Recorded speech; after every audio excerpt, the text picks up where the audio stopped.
المجالات كلها بقت تستخدم الاي اي في شغلها، وبقى شيء اساسي في يومهم ايا كان المجال هو ايه، سواء ماركتينج، اكاونتنج، سيلز.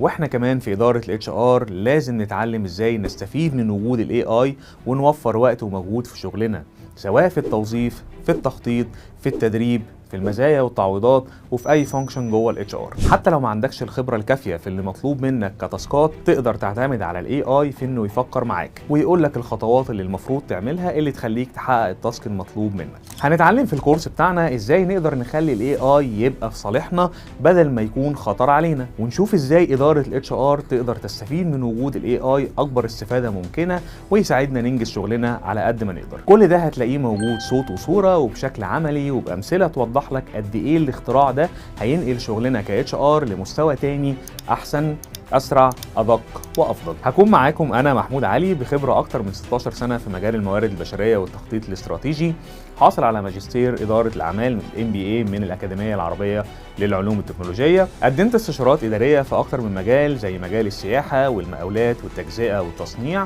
وكمان عملت اعاده هيكله لاكتر من شركه مختلفه، واستشاري لشركات محليه وعربيه في مجال الموارد البشريه. هنتعلم في كورس استخدام الذكاء الاصطناعي الاي اي في الاتش ار، ازاي نعمل مهام الاتش ار المختلفه زي الوصف الوظيفي، ان احنا نقيم المرشحين للوظيفه، ازاي نعمل اعلان توظيفي بشكل احترافي، ازاي نعمل نظام المزايا والتعويضات للموظفين، وكمان خطط التدريب، وازاي نقدر نحافظ على الموظفين ونزيد ارتباطهم بالشركه من خلال الاي اي، وازاي نحدد عدد الموظفين في الشركه، وحاجات كتير جدا في مهام شغلنا في الاتش ار هنتعلم نعملها ازاي مع العبقري الاي اي. الكورس ده لمين؟